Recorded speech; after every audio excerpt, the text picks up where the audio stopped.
Grande E aí, Alex, chegamos. chegamos, finalmente chegou a nossa live. É verdade. Isso aí. Foi Deixa eu até só engraçado. deixa eu Vai, botar pode falar. um comentário aqui só para fixar aqui o título da nossa live aqui, ó. Beleza. Periodização. Tô aprendendo aqui a mexer também, hein? Ó. Cara, esses dias eu aprendi que tem aquela caixinha de perguntas, tu pergunta, aparece aqui. Acho que o Aham. Instagram tá evoluindo à medida que vai aparecendo, né? Vai surgindo as situações, né? Aí agora a gente bota aqui, ó, clica nela, E aparece. aí tem como fixar. Opa, pera aí que fixar, pronto, vai ficar aparecendo ali embaixo, ó, atualização no MMA. Ah, moleque. Aí Depois eu vou pedir essa consultoria. todo mundo que entrar de novo agora vai ver sempre o título ali da nossa live. Não, bem melhor que dar uma organizada, né? Isso. Pra galera que já entrou aí, esse é o Alexandre Ferreira, né? Alexandre Ferreira, Isso, Ferreira. meu brother aí do MMA. Pra quem não conhece, eu tenho uma pequenazinha história do MMA aí, com alguns atletas que eu fiz algumas preparações. E o Alex me deu essa honra aí de ser hoje um dos preparadores da Nova União, uma das principais equipes do Brasil. Para quem não sabe, é a equipe do José Aldo. O principal nome da equipe é o José Aldo, né? O cara que cinturão aí. Durante quantos anos cinturão? Do Cara, ele Aldo? ficou. 6? Ele tem uns 7 anos. Foram 10 anos invicto, né? Mas 10 anos invicto. E aí tem, porque teve o UFC, teve o WEC, teve a junção, dá uns 6, 7 anos aí. Nem lembro Sete mais, é anos muito de tempo. cinturão e 10 anos Cinturão. invicto, assim. Então, Invicto é é muito um, tempo. é um ídolo nacional, com certeza, né? Por mais que tenham tido as últimas derrotas aí dele, a gente sabe que todo atleta chega num momento que vai diminuir de rendimento, não tem jeito. Mas ele foi, com certeza, um dos maiores atletas do MMA do Brasil. Ele, acho que boto ele na mesma cadeira aí do Anderson Silva aí, que também foi um dos, para mim, os principais atletas aí que botaram, que fizeram bonito, né? Ficaram muitos anos ganhando no topo, né? E o Alex está aqui com a gente, chama ele de Alex, né? Então é mais fácil do que falar Pô, Alexandre, né? Bem bem mais mais fácil. fácil. Alex já é direto. A Alex é direto, né? Então, o Alex está aqui com a É. gente para falar um pouco da experiência de treinar uma equipe profissional, da vivência prática dele com os atletas da Nova União, de como é a periodização no MMA. Basicamente, para quem já me conhece aí no meu perfil, sabe que eu sou um entusiasta aí da periodização do treinamento, sou um cara que adoro pesquisar sobre isso, estudar sobre isso. Eu tenho algumas convicções sobre periodização do MMA, mas todas convicções teóricas, como eu nunca treinei um atleta de elite, então são todas convicções teóricas. Então, a ideia aqui hoje da live é falar alguma coisa sobre periodização, voltada assim para o público esportivo, para a preparação de um atleta de MMA, e passar a bola para o Alex falar da realidade, falar o que ele consegue fazer, o que ele gostaria de fazer e o que na verdade ele consegue fazer, né? Que é a realidade. Alex, quer se apresentar e falar alguma coisa de você, Alex? Fica à Vou vontade. apresentar aqui. Você já praticamente falou quase toda a minha carreira aí. Sou professor de Isso. educação física, né? Atualmente estou mestrando na ciência do desporto, lá em Portugal, né? Então, devido ao Covid aí, eu não estou conseguindo apresentar, então estou nesse processo de apresentação online. Atualmente trabalho com preparação física do esporte de combate, mas a gente tem atletas de jiu-jitsu, atletas de boxe, Ah, de que maneiro. kickboxing, mas a predominância hoje é MMA. E aí todos esses atletas fazem parte da Nova União. Eu, junto com a Júlia Concha, somos um dos grupos de preparadores físicos que existe. Não existe só eu e ela, existem outros grupos de preparadores físicos. Cada um vai Legal. tomar, cuida de X atletas, enfim. Então, nessa correria, a gente tem uma relação muito próxima, né, Diego? Que é dois atletas que ele fez como base, que é o Ataíde, hoje em dia já luta no ONU internacionalmente, o Marcão, que começou a carreira e aí teve outros caminhos na carreira. Então, dois Uhum. atletas que eu já trabalhei e um eu trabalho foi base dele. Então, a gente conversando, a gente falou, caramba, como esse mundo é pequeno, né? A gente não esperava Verdade. isso, né? Então, as coisas vão acontecendo. Então, a experiência que ele tem são dos atletas que eu cuido hoje e eu digo que são atletas já muito renome, um nível de condicionamento muito alto. Então, fez uma boa base. Ah, legal. Isso é bem maneiro, assim. Eu fico feliz.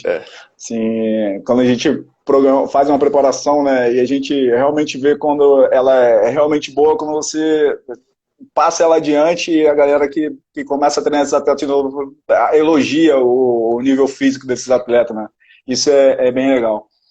Então vamos seguir, vamos começar essa Bora? brincadeira aí. A ideia aí Então, é começar um pouquinho falar sobre o que eu acho interessante sobre periodização do MMA. Aí passa a bola para você, beleza? bora. Vamos E a galera seguir? pergunta aí, vamos interagir. Eu acho que Galera, vou deixar os tem poucas, comentários aí.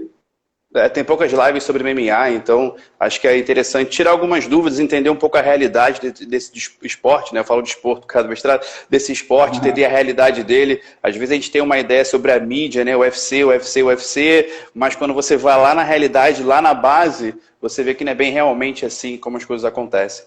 É verdade. Então vamos lá. Galera, eu vou Bora. basicamente contar para vocês o que eu acho importante na preparação física do MMA, principalmente no quesito periodização do treinamento.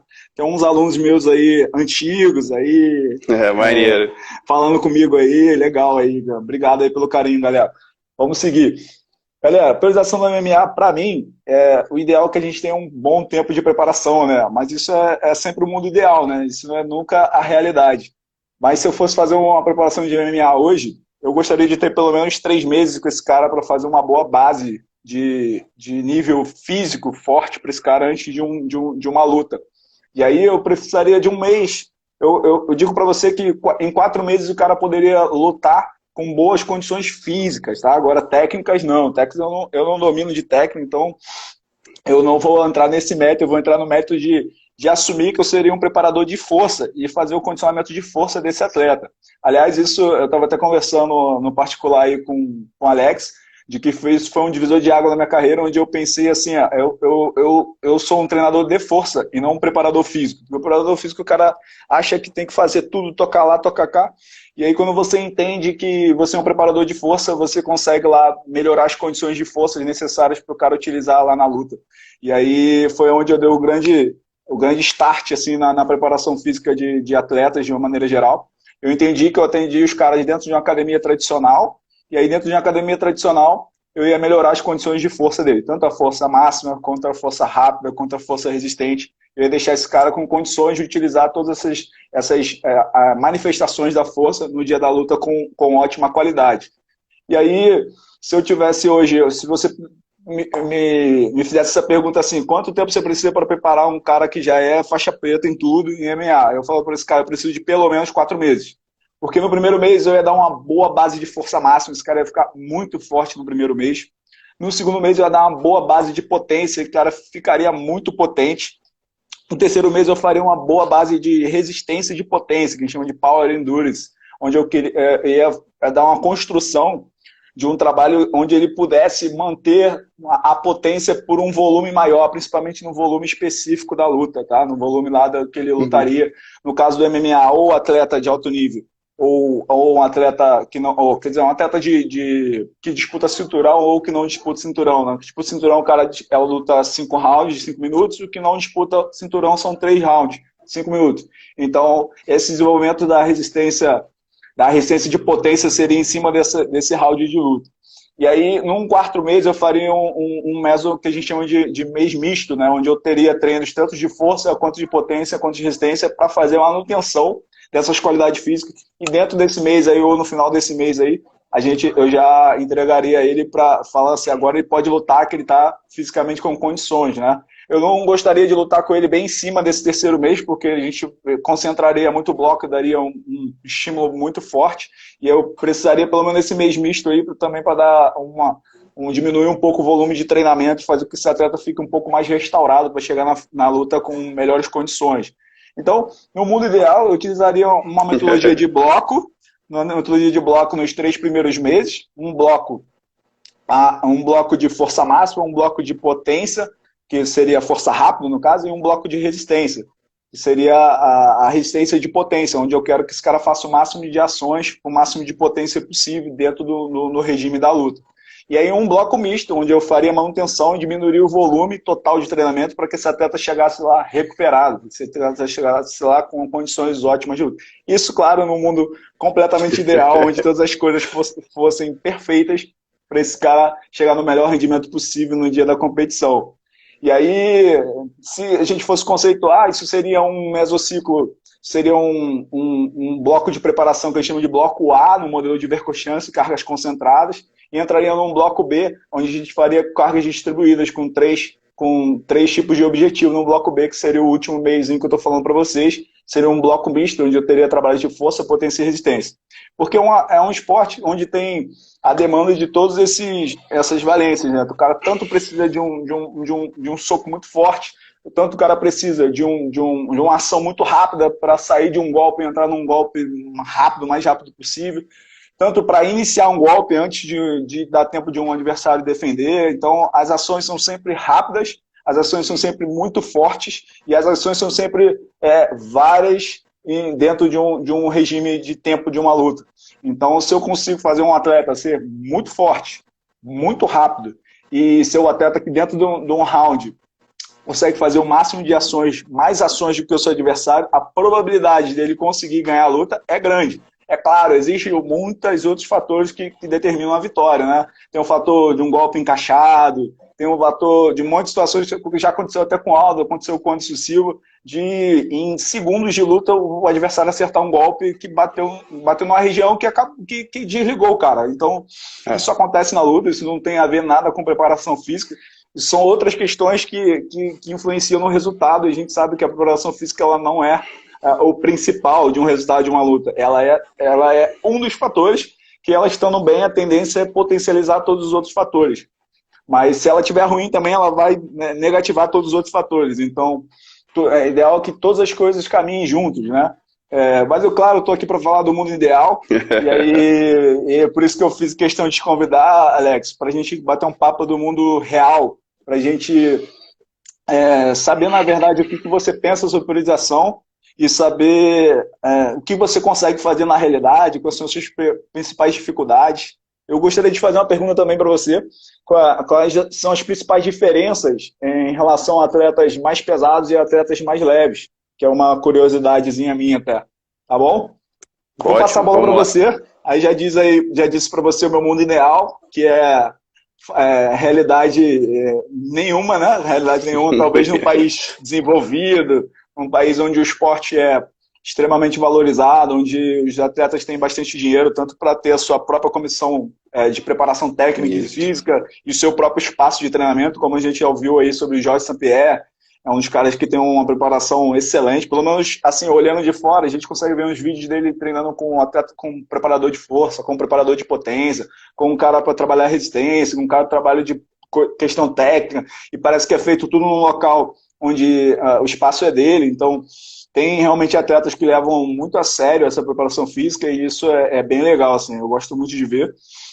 Aí tinha um atleta também que se mandava lá pro meio da Suíça, eu não lembro o nome dele, agora fugiu o nome dele, mas ele ia para uma casa com toda a estrutura de treinamento, para treinar isolado da sociedade aqui local. Acho que você deve conhecer esse atleta, eu não lembro dele, é do MMA profissional, acho que é até peso pesado. E aí eu achei isso super legal, que o cara, sempre que ele ia fazer o camp, ele saía da civilização e fazia o camp da melhor forma possível. Isso é bonito de se ver como o cara é profissional e como o cara cuida assim, da preparação física para chegar no melhor nível possível na luta, né?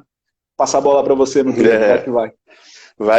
Antes de mais nada, acho que você fez uma síntese perfeita. Eu acho que tem muitas pessoas aqui que querem entender o MMA e a sua explicação é isso, é entender, né? Deixa eu entender esse esporte, como ele funciona, como tem a característica dele. Então, a sua síntese foi perfeita de entendimento das valências físicas. Eu acho que muitos profissionais, mesmo da área, não conseguem fazer essa síntese, já quer aplicar o treinamento antes de entender o que é esse esporte, né? E uma coisa muito interessante que eu sempre quis fazer e busco é entender o esporte, entender os detalhes, porque o MMA, como qualquer outro esporte, ele é feito de detalhes. O detalhe define um golpe, tanto de questões físicas como de questões técnicas. Então, todo mundo que estuda MMA, amanhã assiste a live de novo, anota tudo, porque a descrição que você deu foi perfeita, foi excelente, eu falo isso, e poucas pessoas têm esse raciocínio não vivendo o esporte. E aí é o maior conceito, né? O treinamento de força é para todos os esportes. O que vai ter características é as partes do sistema energético, algumas ações específicas, algumas estratégias que são decorrentes daquele esporte. Isso não vai ter a mudança de esporte para esporte, mas o conceito geral, como você vai alinhar isso, foi como você descreveu. Por isso que eu gosto muito de conversar com você, porque existe essa troca, existe esse entendimento, cada um está mais numa área que na outra, e é basicamente isso. E o que você falou desses 4 meses, eu vou dar um cenário aqui, né? Acho que entender esse cenário de MMA é muito importante. Se a gente está em eventos maiores do mundo, como o UFC, Bellator, ACA, ou ONU Championship, ou LFA, esses eventos te dão pelo menos 3 meses. Eles te avisam com 3 meses de antecedência da luta.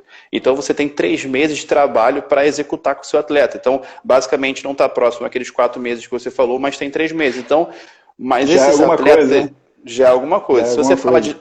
Se você fala de top 10, o top 10, normalmente eles têm um prazo de 4 a 6 meses para estar lutando. Então, se ele lutou hoje, daqui a 4 a 6 meses ele já vai lutar de novo. Então, dependendo como for a relação dele com o evento, ele vai lutar mais rápido. Então, você tem umas bases que você se apega. Então, isso eu estou falando de top 10, assim, de evento internacional. Aldo, mas vamos né? descer Tipo, nível Aldo, né? São as pessoas que a gente fala que escolhe a luta e escolhe o adversário, escolhe o local, eles escolhem onde eles vão lutar. É verdade. É outro nível. Mas vamos mais para a realidade do Brasil, né? Vamos descer em níveis nacionais. O nível nacional é o seguinte: o menino que está no evento nacional, tentando aspirar uma possibilidade para um grande evento, por questões financeiras, porque eventos nacionais pagam em dólar. Então, aqui no Brasil, os atletas vão ganhar R$ 500 por luta, 1.000, 1.500, e olha lá. E lá fora eles vão ter oportunidade de ganhar pelo menos de $1.000, aí vai para 250 mil, meio milhão, depende muito do evento e que ponto esse atleta está no evento. Então, se eu estou no evento nacional, eu tenho um atleta ali, está treinando, o evento liga para ele, para daqui a um mês ele lutar, a gente não vai respeitar nenhum calendário. É assim, o talento, é a garra, é o nível de experiência que ele já tem que interfere muito nisso. Ele é o quê? Ele é faixa preta em tudo? Às vezes não, ele é muito bom na luta em pé, mas muito deficiente na luta agarrada. Aí vai para essa luta e pega um cara que é totalmente oposto a ele, muito eficiente na luta agarrada, e tem um déficit de luta em pé. Então, no cenário nacional, às vezes você não tem tempo de planejar tudo isso. Então, o que eu e a Júlia praticamos muito? Preparar esse cara, pelo menos que ele tenha 2 anos de base de preparação física. A gente agora, graças a Deus, tem atletas com 2, 3 anos de preparação física interruptas. Isso é o cara malhar 3 anos. E uma cultura que tinha na luta, que aí vai dando esse processo real, eles lutavam, faziam o camp perfeito. E quando lutam, eles ficavam 2, 3, 4 meses sem treinar. Então, tudo aquilo que você adquiriu no treinamento... Sem treinar força, né? Mas a parte específica eles treinam. Força, falando de força. Parte específica, eles vão lá para suar porque eles estão ficando gordos, né? O peso é um fator determinante, eles têm que ficar magros. Então, tudo só que você comendo não tem como. Só comendo e gastando o dinheiro que eles ganharam, tudo só, merecidos. Então, tudo aquilo que eles adquiriram naquela parte de preparação física, que vamos dizer que foram 3 meses, se perde facilmente o destreinamento, a perda de capacidade física, o destreinamento não orientado, né? Porque esse treinamento aí um dia eles correm, um dia eles fazem... Né? Totalmente descontrolado. Então, nesse cenário, você tinha essa cultura de o cara lutar, férias, 2, 3 meses, e voltar. E quando ele voltava, ele só voltava porque tinha uma luta marcada. Então, você tinha o efeito sanfona. Gordo, magro. Gordo, magro. Capacidade física ápice, capacidade física do déficit. Então, aí a cultura foi mudando. Hoje a gente consegue fazer que atletas, tanto no nível nacional número 1, como atletas de base, principalmente os mais novos, estão entendendo isso, entendendo que precisa se treinar o ano inteiro. Parece óbvio, né? Mas não tinha essa cultura. Não é óbvio assim quanto parece. Então, malhar, treino de força. É engraçado, Alex, que quando o cara tinha a cultura, era treinamento de musculação tradicional, né? Perfeito, isso aí. É o que a gente tem na academia, né? Que é o grosso dos profissionais que trabalham em academia entende muito de músculo, né? Ação muscular e treinamento muscular. E quando a gente está falando de esporte, isso aí muda um pouquinho, né? A gente está mais falando em relação à qualidade física do que músculo em si. Então, não é uma crítica ao profissional que trabalha na musculação, pelo contrário, eu acho que isso é bem aceito até no mundo fitness, a galera do fitness, é isso mesmo, a galera está querendo melhorar o músculo, o aspecto do músculo, mas quando a gente está pensando em atletas, aí a gente tem que começar a pensar em valências físicas, em melhoras de valências físicas, e não em músculo. Quando a gente pega um atleta para treinar só músculo, ele vai ficar melhor muscularmente, vai ficar com o músculo mais bonito, mais desenhado, mais desempenho físico. Vai ficar bonito para ir para praia, para aqueles ir para exibição, porque eles já são fortes eles são, cara, peso eles levantam. E um exemplo disso é a competição do fisiculturismo, né? A competição do fisiculturismo não tem teste de nada. A competição do fisiculturismo é pose. O cara vai aparecer para o juiz para se mostrar bonito. Então, se mostrar desenhado, para mostrar as curvas dos músculos, etc. No esporte, não. No esporte, o cara quer ver desempenho. Desempenho, eu quero ver Isso.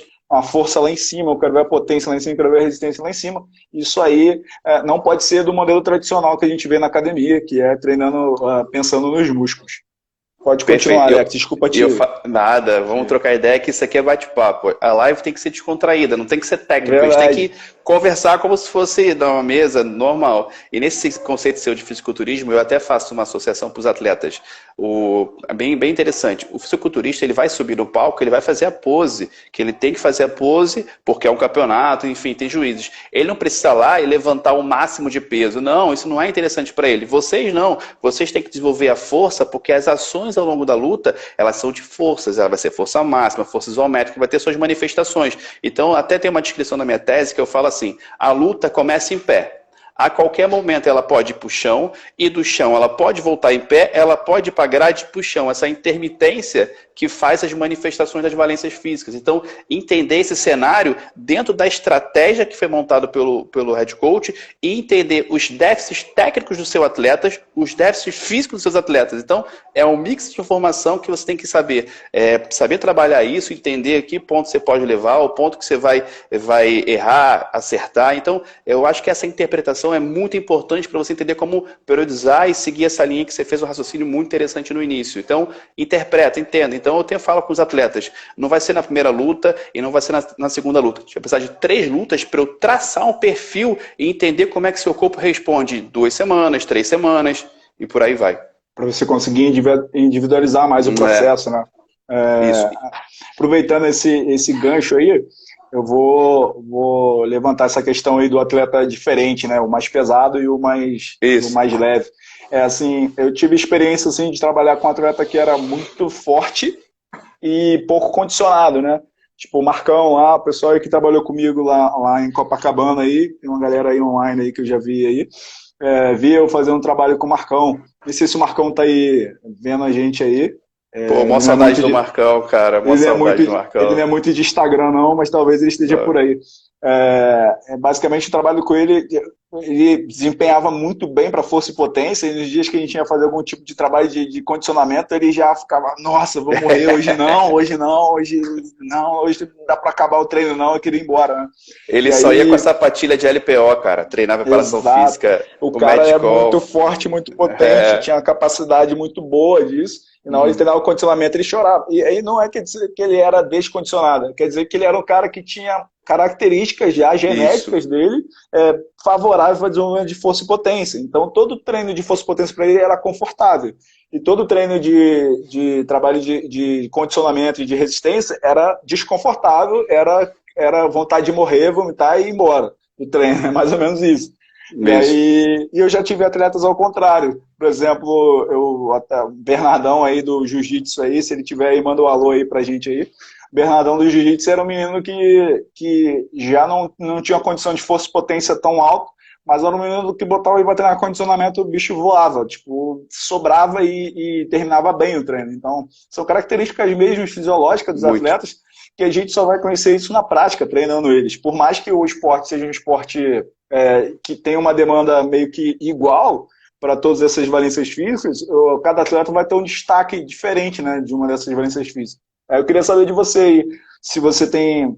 Eu falei isso de atletas que têm características fisiológicas diferentes, né? Mas também tem questões em relação ao cara mais pesado e o cara mais leve, né? Eu queria que você falasse meio sobre isso.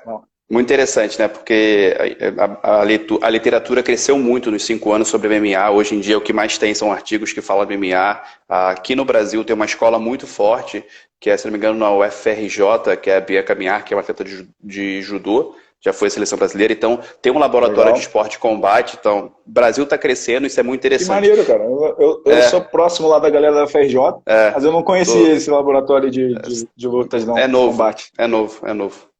Então, eu estou tentando até conversar com ela, até pela Nova União. A gente levou alguns artigos para o Dedé para conversar, ele se interessou, quer conversar com a autora. Eu acho que a ciência está começando a engatear para o alto rendimento, não é para mudar o MMA, mas para complementar alguns detalhes, né? E nessa base científica tem um artigo que é muito interessante, que é a relação de esforço e pausa por categoria.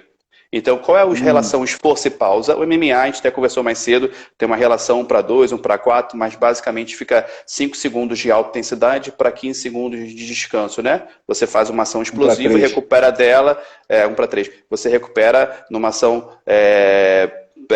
que a gente chama de achando a distância, se protegendo, enfim, tem várias explicações porque ele vai sair da ação que ele fez.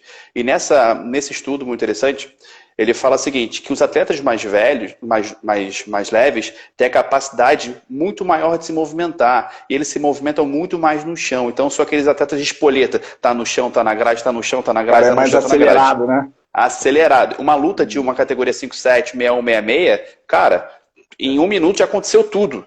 Agora você vem para os caras mais pesados, né? Time. É isso. Pega o John Jones, o Cigano, até o Ataíde que você conhece. Então, é uma luta mais lenta, porém mais potente. Então, a intermitência, o esforço e pausa de categorias diferem. Isso já é um fator muito importante. Então, a maneira que você monta uma periodização, um planejamento, visando o sistema energético, para os mais leves, tem uma característica mais intensa, mais intermitente. Para os mais pesados também, mas um período de pausa muito maior, porque os pesados ficam em período de observação maior. É uma pedrada que a gente brinca, e aí ficam muito tempo se observando. 2, 3 pedradas. Dificilmente...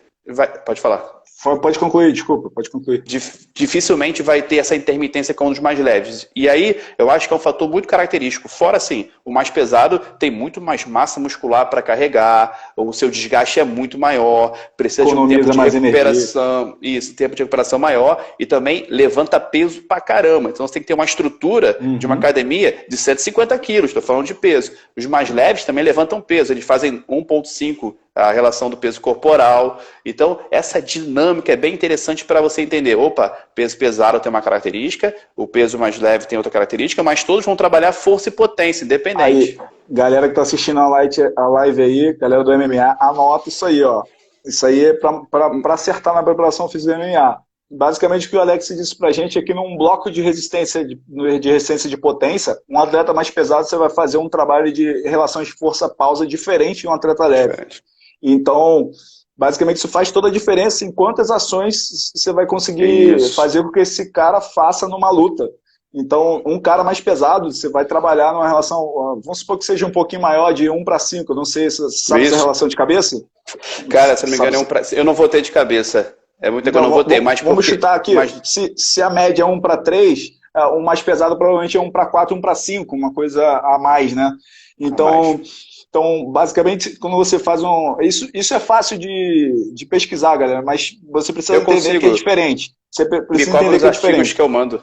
Show de bola. Quem quiser, é só mandar uma mensagem aí no inbox pra gente que a gente manda esse artigo aí pra vocês. Mas pensa o seguinte, no seu bloco de resistência de potência, as relações de esforço-pausa, os hitzinhos de alta intensidade que você vai fazer com aquele atleta, vão ser no tempo da luta e nos intervalos de relação de esforço-pausa de cada categoria. Então, se você não fizer isso ajustado, se você fizer a relação de esforço-pausa para uma categoria mais leve, igual que você faz para uma categoria acima, você provavelmente vai cansar demais esse atleta, em vez de fazer esse atleta melhorar o desempenho na luta, você piora o desempenho dele na luta. Então, o ideal é que você saiba exatamente a melhor estratégia de cada categoria. Tá? E um ponto importante que eu vou completar aí, então uma coisa importante também é isso, dentro dessa relação de esforço-pausa tem a característica da luta. Os mais pesados têm características que faz ficar mais tempo em pé. Então, a luta de chão é importante, mas ele tem menos tempo. Se você pegar os mais leves, a característica de luta deles, ele tem uma intermitência maior de luta no solo. Você consegue entender? Pelas transições que eles têm. Assim, completamente empírico. Eu não assisto tanto, tá? Hoje eu não assisto tanto, porque como eu não estou fazendo preparação física de ninguém no momento, eu acabo não assistindo, porque eu assistia mais com o viés de olhar mesmo, ver as técnicas, ver a relação de força-pausa da galera. E eu gosto mais dos atletas que eu conheço, né? Então, no MMA agora tem tanto atleta, eu fico perdido, não conheço o cara, eu fico meio assim, pô, não sei quem é esse cara, ele fica meio chato. Eu acho meio chato assistir uma luta que eu não conheço o cara, entendeu? Aí você quer que acabe logo, que corra o nocaute e pronto, acabou a luta e vamos pro próximo luta. Nem isso, na verdade, eu sou da época, cara, que eu via muito a luta do Holyfield, do Mike Tyson. Então, era sempre aquela questão do ídolo, sabe? Eu queria ver o Mike Tyson lutar, eu queria ver o Holyfield lutar, porque os caras caras era brilhante a luta dos caras e era, tipo, era aquela relação torcedor também, né? Pro cara ganhar, né? Então, Maneiro, maneiro. na luta hoje eu sinto falta disso. Eu não tenho um cara para torcer e é tanto cara lutando que eu nem sei quem é quem. Então eu fico meio perdido em relação a isso. E às vezes os caras são parecidos e o nome é diferente. Eu fico assim, cara, esse cara eu já vi ele lutando, não vi, não tenho certeza. Então eu fico meio perdido nesse esquema. Mas, de uma maneira geral, a gente precisa conhecer, né, essas questões do atleta, saber em qual categoria ele se encaixa na preparação física e ajustar essa preparação física o máximo possível. Perfeito. Mas me lembra aí, o que eu ia falar sobre isso? Eu fugi do assunto aqui. Não, Perdão não. aí, galera da live. Nada, isso é bom. Eu abri um adendo aqui para falar então vou entrar. Volta aí, vai lá. E o que as pessoas têm que entender é que são médias. Mas cada atleta vai ter uma característica específica. Vou dar um exemplo. Existe peso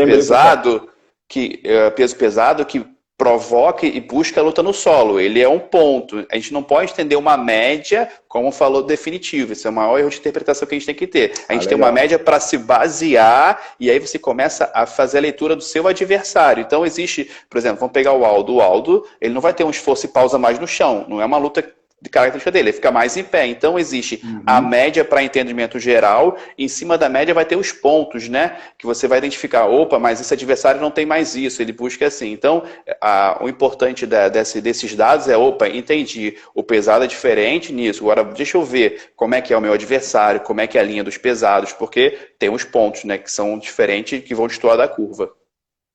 Entendi. O que eu ia falar é justamente isso, que eu assistia e tinha uma impressão de que a galera mais leve ficava mais no alto, querendo trocação, buscando trocação. Eu não sei se é porque as lutas que eu acabei assistindo... Quanto tempo tem isso? 2 anos, 3 anos, sei lá, alguma coisa assim. Existe um artigo que faz atualização do MMA nos últimos 10 anos, e aí ele fala justamente algumas coisas. Que as lutas se tornaram... Mudou, os atletas são mais técnicos, porque melhoraram a qualidade do gestual motor, eles são mais fortes. Tipo assim, a luta que era 10 anos atrás, ela não é igual hoje. Houve uma melhora de composição física, composição técnica, está mais estudado. Entendeu? E aí, entendi. Então, eu tinha essa percepção de fora, de que o atleta mais leve, ele queria, por ele ser mais acelerado, geralmente, né, ele fosse um cara que lutasse, queresse mais luta em pé. Particularmente, eu vim da luta em pé. Quando eu era adolescente, eu lutava kickbox. E aí, eu gostava muito de luta em pé, né? Eu gostava do boxe e do kickbox, né? Achava uma luta completa, né? E aí o MMA botou o jiu-jitsu. Eu tinha um históricozinho de judô, fazia um chãozinho de vez em quando, mas nunca fui muito fã de jiu-jitsu. E aí, quando a luta vai muito pro chão, é a única coisa que me cansa um pouco no MMA, né? Tem gente que prende muito a luta ali no chão, a luta fica muito travancada. E aí é estilo do cara, né? O cara, a tendência é ele levar para aquilo que ele é melhor, né? Existe uma coisa também... Confesso que isso fica um pouco... É o que me deixa um pouquinho mais de lado de assistir uma luta de MMA. É somente isso. Mas eu tinha essa impressão de que o cara mais leve era o cara que fazia mais ações em pé do que ações no chão. E você está me corrigindo aí que os estudos estão mostrando pra gente que é o contrário, né? Na verdade, porque eu acredito que esses dados... Sabe você lutar com a regra embaixo do braço? É basicamente, você venceu 2 rounds, o terceiro round você busca o tempo todo derrubar, porque quando você derruba, vamos dizer, uma ação de clinch ali dura 30 segundos, você derrubou o cara, durou 1 minuto, então já foi metade do round. Então, a capacidade de eu sofrer algum ataque seu, eu estou anulando. Então, uma interpretação desse dado que eu tenho, assim, pela vivência, é estratégia. Venci 2 rounds, quem vê MMA sabe, o corner fala, agarra e bota para baixo. Você zera a luta, porque o cara que está perdendo, ele precisa te atacar. Então, à medida que passa o tempo, ele vai se desgastando, ele vai perdendo a qualidade dos golpes e você só projeta para baixo. Então, existe um pouco de estratégia. Se você ver MMA, 2 rounds o cara ganha, o terceiro o cara cozinha. E aí, a média dos dados ficou, tipo, muito tempo de luta no solo, não? Isso, então entender assim, então existe uma estratégia. Outra coisa para vocês anotarem, galera, isso aí você só vai aprender com um cara que realmente está na prática aí do MMA. Basicamente... olha a interpretação errada dos dados. Se você, como é feita uma média dos 3 rounds, ele acabou de falar pra gente que é uma estratégia no terceiro round é ficar mais no chão. Então, o teu treinamento não pode gerar em cima da média, né? Você tem que gerar em cima das características do teu próprio atleta, né? Você viu que o teu atleta tem a capacidade de fazer 1000 ações em 5 minutos. E aí você tem que melhorar, teu objetivo de preparação física é fazer com que ele faça 1001, 1002, 1003. E aí sem pressa, né, cara? Aquela questão que a gente falou, não é 1020, 1000 e 2000, não é isso, é cara. 1001, 1002, 1003.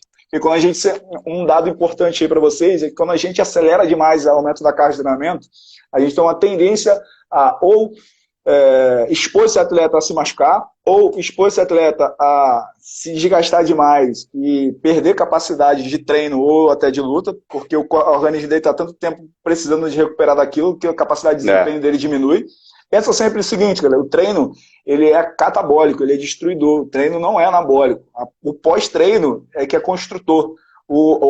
Depois que o atleta termina de treinar e vai para o seu período de recuperação, que são as ações de sono, de recuperação, de alimentação, são as ações anabólicas do nosso corpo, é onde ele vai se restaurando para ficar mais forte. Então, se você treina muito o atleta, você cansa o atleta. Você não deixa ele preparado. Ele só vai ficar preparado depois que ele se recuperar totalmente daquele treino. Então, toda vez que o bloco de treino está muito denso, muito cansativo, esse cara vai precisar de mais tempo para se recuperar. E isso precisa ser programado. E aí, eu lembro de uma época no Brasil que a gente tinha muito esse problema, né? Os atletas do Brasil cansavam rápido nas lutas, né? Tipo, segundo round, terceiro round, os caras já estavam com a língua para fora. Muito pela cultura de treinar muito. Vamos treinar muito. Treinar até cansar. Não, vamos mais. É mais. É sempre na perspectiva de quantidade, não de qualidade, né? E nós, brasileiros, sempre enfrentávamos os americanos, que são o wrestling, né? São All-America. Então, qual a estratégia do wrestling? Te agarrar. É o jogo da jiboia. Ele vai te envolvendo, ele vai te cansando. É o Khabib. Ele vai te cansando.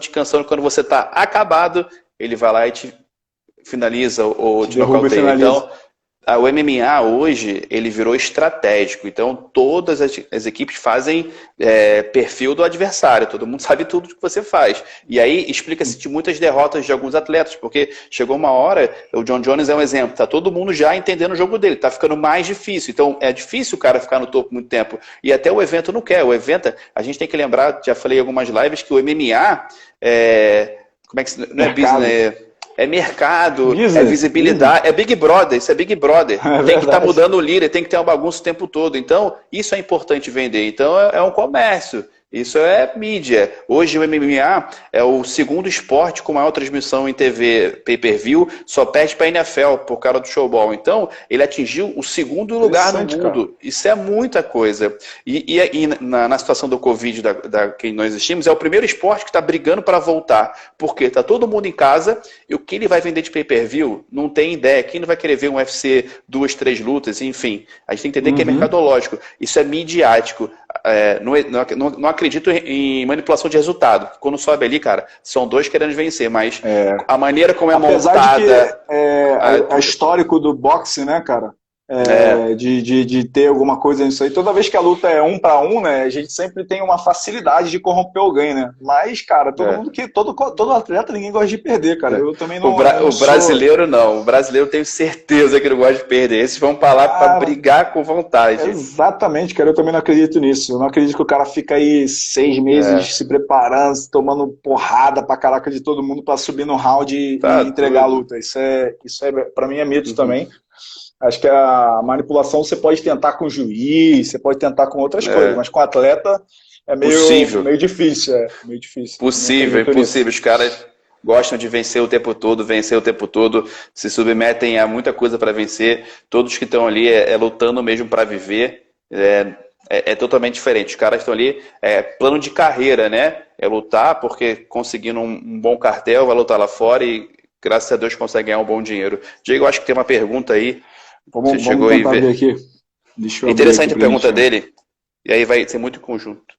Pergunta do Mati Santos, é isso? Mati Santos. Isso. Professor, como você divide os horários de treino com os atletas, onde eles têm que treinar todas as modalidades de luta e ainda a preparação física, fora outros compromissos? Essa é uma pergunta clássica, né, o Alex, né? Como que a gente faz para conciliar os treinos técnicos com os treinos de preparação física, e os treinos técnicos são de várias modalidades, né? O cara treina kickboxing, o cara treina muay thai, o cara treina boxe, o cara treina wrestling, o cara treina jiu-jitsu. O cara encaixa isso dentro de um desenho bizarro de rotinas de treino. E aí, fala aí pra gente, Alex, o que você faz aí na prática? Eu vou dar duas realidades. A realidade daquele atleta que tem condição financeira de montar os seus treinos e escolher seus treinadores. Então ele vai Opa, montar no sensacional, né? perfil, no perfil ótimo. Normalmente quem monta os treinos não é o preparador físico, como você fala, treinador de força. Não, é o head coach, é o técnico principal, que ele vai manipular os treinos da maneira que ele acha dentro do objetivo da luta. Então essa manipulação é feita pelo head coach. No Nova União, a gente faz uma reunião com o Dedé, ele explica, eu quero assim, então assim, o que você acha, Alex? Eu acho isso e pronto. Normalmente é um modelo que já segue muitos anos, que é um modelo já é de sucesso, né? Agora vamos trazer aquele atleta que trabalha, que tem compromissos com o emprego, com família, com filho. Então, não é a mesma realidade treinar a hora que ele pode, até porque ele não tem condição financeira de pagar. Então, na Nova União, por exemplo, existem os horários dos treinos coletivos. Ele vai se encaixando nos treinos coletivos e a gente vai ver no horário que ele tem para fazer as coisas aqui. Ele só tem isso de horário? Perfeito, é isso que ele tem e é assim que a gente vai desenvolver. Então, tem dois mundos, né? Mas sempre os treinos são montados pelo head coach, o treinador da equipe. O preparador físico não monta esses treinos, mas existe um diálogo entre a equipe. Ó, eu acho que melhor isso, eu acho que melhor aquilo, até porque esses treinos são praticamente iguais o ano inteiro, só vai mudando assim à medida da necessidade, como tem duas necessidades, né? Porque é muito comum, o cara trabalha de manhã, só pode treinar à noite, hoje é uma outra realidade, MMA não paga o salário de ninguém ainda. Principalmente os atletas de segundo escalão, né? Isso. Basicamente, você já respondeu aí pra gente que é o head coach que decide isso. E aí você tem voz, né? Você consegue sentar com ele e dizer assim, cara, aqui ficou ruim, assim, o rendimento aqui vai cair muito, aí você consegue dar algum tipo de dado. É legal quando a gente tem uma equipe que a galera fala a mesma língua, né? Eu não sei se isso é realidade aí sua, nem vou te pedir para falar isso, porque talvez exponha algumas pessoas, então não tem necessidade disso. Mas é comum no Brasil assim, não ter muita comunicação entre os preparadores, né? Então a galera técnica do boxe que treina um Muay Thai com cara, tem a galera do jiu-jitsu, tem a galera lá do treino de MMA específico, né? Que tem geralmente um treino de MMA mesmo, né? Algumas equipes. E aí a galera não conversar. Isso seria o pior cenário, né? Que cada um quer fazer o seu melhor, e aí cada um tira tudo do atleta, e aí o atleta tira tudo dele mesmo, até a alma. No outro dia o cara não tem mais nada, né? E aí, como que você faz aí para gerenciar isso no dia a dia? Cara, o Diego, essa é uma história engraçada, né, cara? Eu adoro acompanhar os treinos. Eu adoro acompanhar os treinos. Então, legal, eu quero ver, eu e a Júlia, assim, a gente quer ver o nosso trabalho no sparring.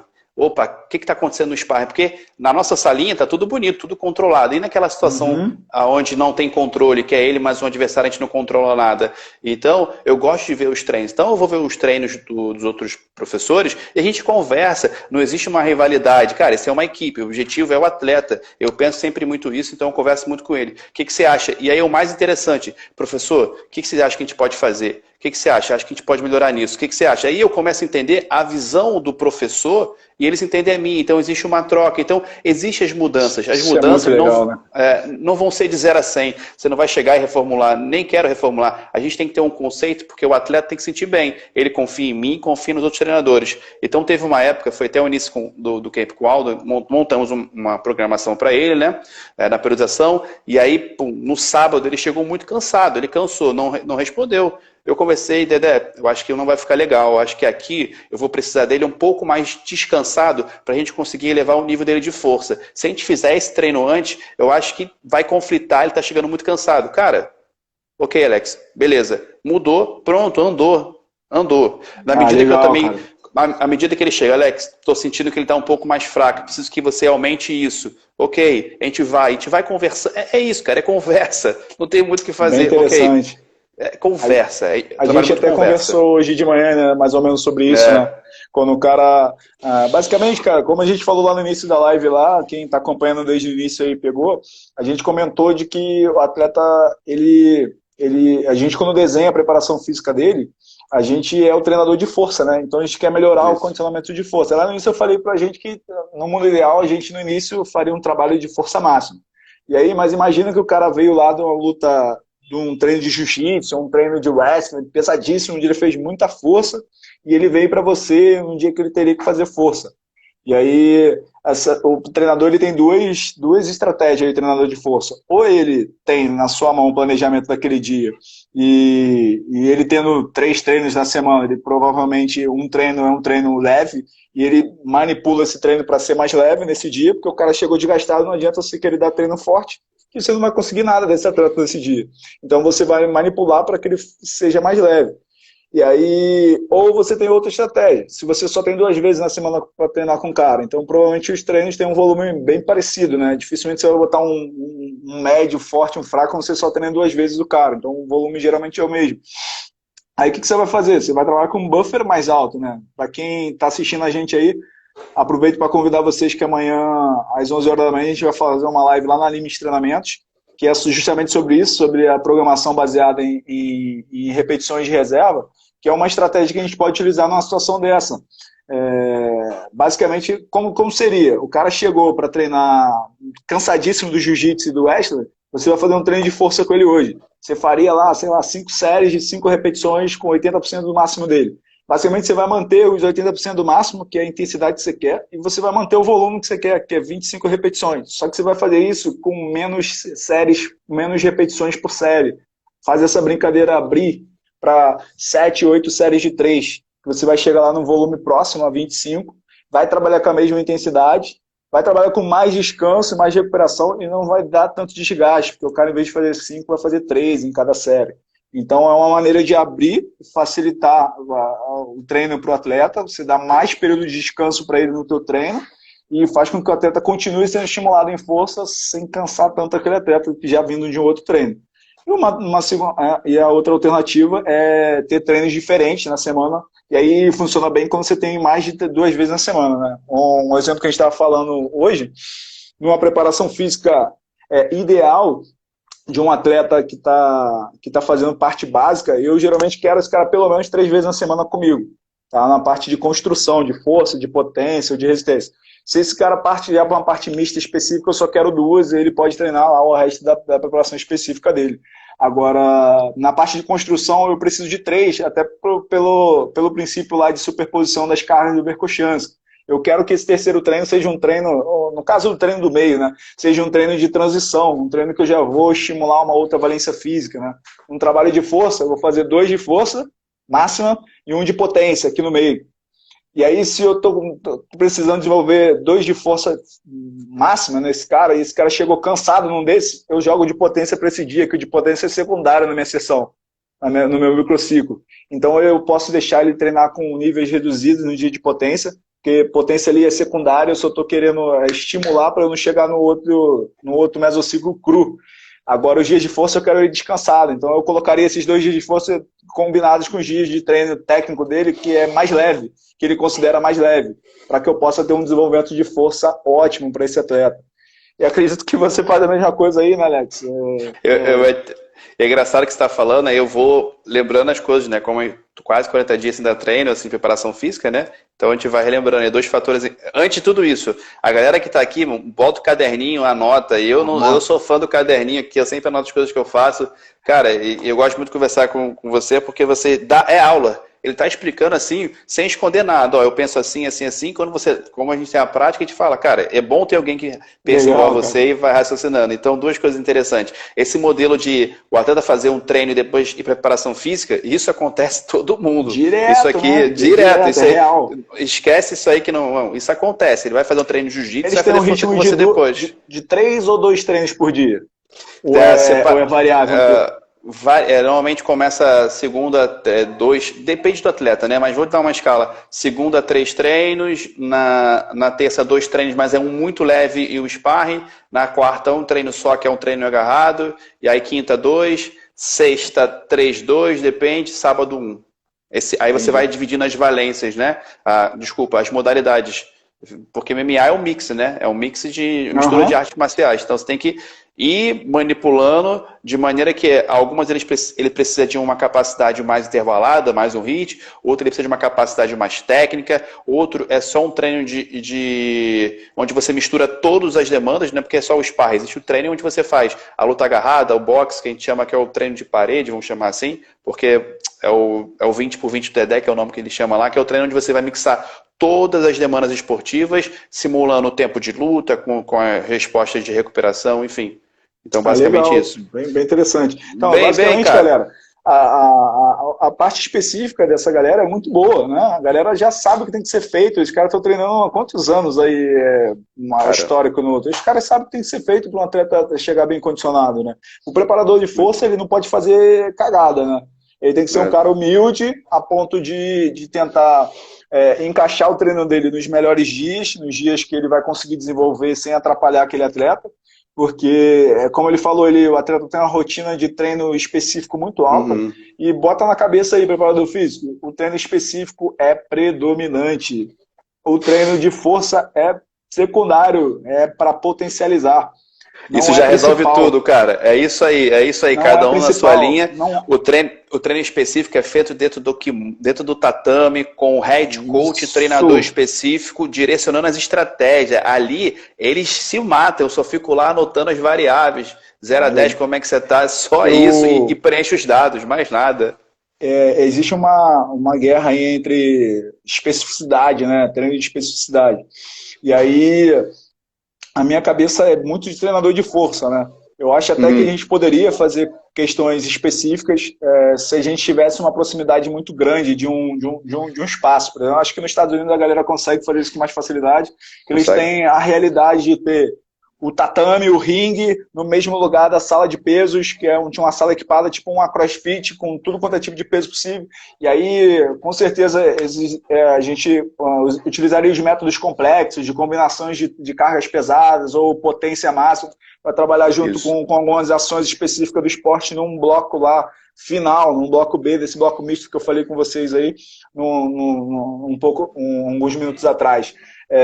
Só que isso não é a realidade e geralmente o cara tem muito treino específico na semana, então dificilmente você vai conseguir fazer essa brincadeira. Então o melhor que o preparador físico pode fazer é fazer manutenção das valências físicas num bloco específico.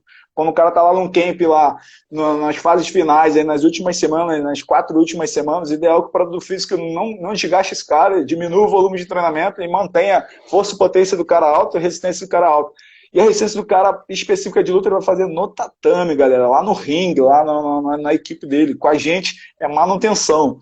A gente só dá suporte, a gente não tenta meter a mão em muita coisa, senão a gente acaba estragando em vez de melhorar. Isso. E aí, tem mais perguntas aí, cara. Galera?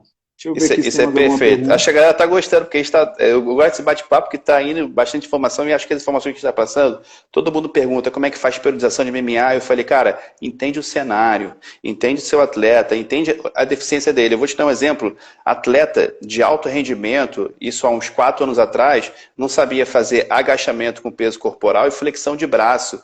E aí, isso é bizarro, né? Isso, aí você quer fazer, como você está explicando, existem diversas valências, mas a gente não pode esquecer, levantamento olímpico atleta de MMA é uma coisa horrorosa, você tem que selecionar quais movimentos dentro ele consegue entender. Então, antes também de querer desenvolver o máximo, tem que entender que ele tem que fazer o mínimo, que é um bom agachamento, os movimentos básicos com estabilidade corporal, eles são fortes. Por ser forte, acaba compensando todos os movimentos, ficando tudo errado. Pelo contrário, qualidade do movimento, zona de segurança e carga progressiva. Isso força bruta, né? De qualquer jeito. De qualquer jeito. Tu bota um arranco, cara, bota o peso, o cara levanta. Eu tenho um que é o PQD, hoje mora na China, é na marra, ele é competitivo, né? Eu treino levantamento olímpico, né? Fico ali levantando meus pesos, professor, você levantou não sei quanto, vou fazer igualzinho. Só que ele faz, eu sei que faz, mas a qualidade que vai sair é um risco muito maior do que eu preciso. Então, falo para as pessoas, calma, entenda os movimentos, vê se ele faz os movimentos básicos. Se o cara não consegue saltar, botar numa caixa, o cara não sabe nem absorver o impacto. Então você está gerando mais problema do que solução. Então, às vezes eu até falo, cara, agachamento, terra, supino, remada, pronto, e arremessos, já está um bom caminho andado. Lembra-se que a parte física... Cara.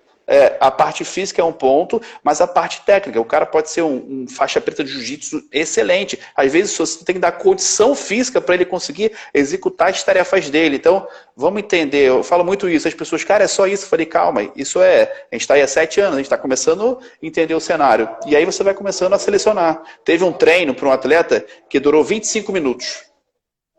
25 minutos. Reta final. 5 rounds de 5.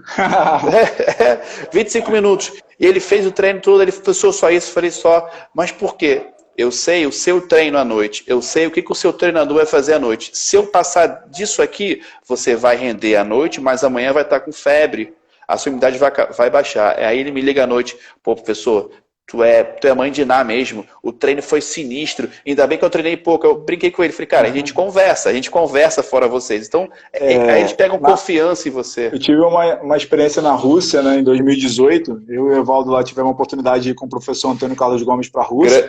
Grande Evaldo. Eu quero fazer um comentário para ele aí, que eu li um post dele, achei muito interessante um post que ele fez, uma frase, mas termina essa conclusão que eu vou falar para ele depois. Show. Aí essa experiência na Rússia mostrou muito isso pra gente, né? De como a Rússia se preocupa em ensinar a teoria também para o atleta. Tanto é que a maioria dos atletas russos depois viram treinadores. É um plano de carreira lá na faculdade, onde a gente foi, uma faculdade de cultura e esporte, só de modalidade de esporte, né? Não tem outra matéria, né? As matérias são todas de esporte, atletismo, levantamento de peso, esporte de combate, essas são as disciplinas da faculdade inteira, né? São as coordenações da faculdade. São as faculdades dentro da faculdade. E aí eles têm uma disciplina para os próprios atletas de ensinar a teoria do esporte para os atletas. Que aí o atleta tem a tendência de saber o processo. Quando ele sabe o processo, fica muito mais fácil de você conduzir, né? Conduzir pelo caminho certo. Se você tem aquela preparação teórica, explicar ao cara que ele precisa se recuperar, que ele precisa treinar com qualidade, não só com quantidade, a tendência é a gente colher melhores resultados. Alex, a gente está basicamente para o último minuto aí, os últimos minutos da live. Passou rapidaço, eu achei super maravilhoso esse bate-papo aí, vários detalhes importantes aí, resumindo aí pra galera, a gente falou aí de uns blocos ideais aí, que a gente acharia que deveria ter na preparação física de um atleta. Seria um bloco de força, um bloco de potência, um bloco de resistência de potência, um bloco misto para fazer manutenção dessas valências físicas. E aí o Alex trouxe aí pra gente as particularidades aí de cada faixa de peso. Caras mais leves têm a tendência de ter uma relação esforço-pausa mais curta, mais pesados, mais longos. Então isso vai ajustar a preparação física de cada um desses atletas. Vocês me perguntaram aí pra gente aí sobre as questões em relação aos treinos técnicos. A gente resumiu aí falando que a gente tem que se adaptar à realidade do treino técnico, né? Porque o treino técnico é o que decide uma luta, né? É o que importa. Não adianta o cara ser forte, resistente, potente e não saber jiu-jitsu, não saber boxe, não saber nada do MMA. Então o cara vai tomar a bola lá do que for. Alex também terminou falando aí da importância da qualidade técnica, da preparação física. E aí é aquela questão, não adianta desenvolver força num cara que não sabe se movimentar, né, Alex? Aí a gente entra naquele problema do histórico do atleta brasileiro, a gente não tem atletas de verdade, né? A gente pega aquela galera de que apareceu. Nos Estados Unidos a gente tem uma galera que tem uma boa base de força já do colégio, já treina wrestling desde pequeno, já faz algum tipo de luta desde pequeno na escola, já tem um estímulo de força e potência e técnica na escola. Então, fica bem mais fácil você fazer um trabalho com esse cara. Esse cara já sabe levantamento olímpico, ele aprendeu na faculdade, na escola. Então, a gente ainda não tem essa realidade no Brasil. E eu tenho certeza aí que equipes assim, com um cara como o Alex, assim, que domina também o levantamento olímpico, ele já utiliza com os atletas mais jovens, né, Alex? E ele já falou pra gente que os atletas já estão conseguindo colocar uns 2 anos de preparação ininterrupta. Então, isso faz com que a galera já tenha uma base de força e potência bem boa. E aí, fora de camp, o cara desenvolvendo força e potência, quando chegar no camp é só fazer aquele polimento, né, Alex? Deixar aquele cara ponto de bala. E lembrar que não é nossa a principal função, né, galera? A principal função é sempre do head coach lá, da galera que tá mais próxima do ringue. E aí eu vou pedir autorização aí do Alex aí para subir essa live lá pro canal da Limits Treinamentos. Quem não conhece, não segue a Limits Treinamentos ainda, segue a gente lá. Eu tenho 20 segundos aí para terminar. Aí a gente vai subir lá essa live lá pro canal da Limits Treinamentos. Quem não conseguiu assistir, dá um voo lá no canal da Limits Treinamentos no YouTube, que eu vou subir para lá. E aí vocês podem conferir o nosso bate-papo. Alex, muito obrigado. Dá umas suas palavrinhas finais aí, 10 segundinhos aí para agradecer a galera. Obrigado, galera, aí por tudo aí, pela paciência de nos ouvir. Vai, Alex. Eu só agradeço, cara. Uma ótima oportunidade.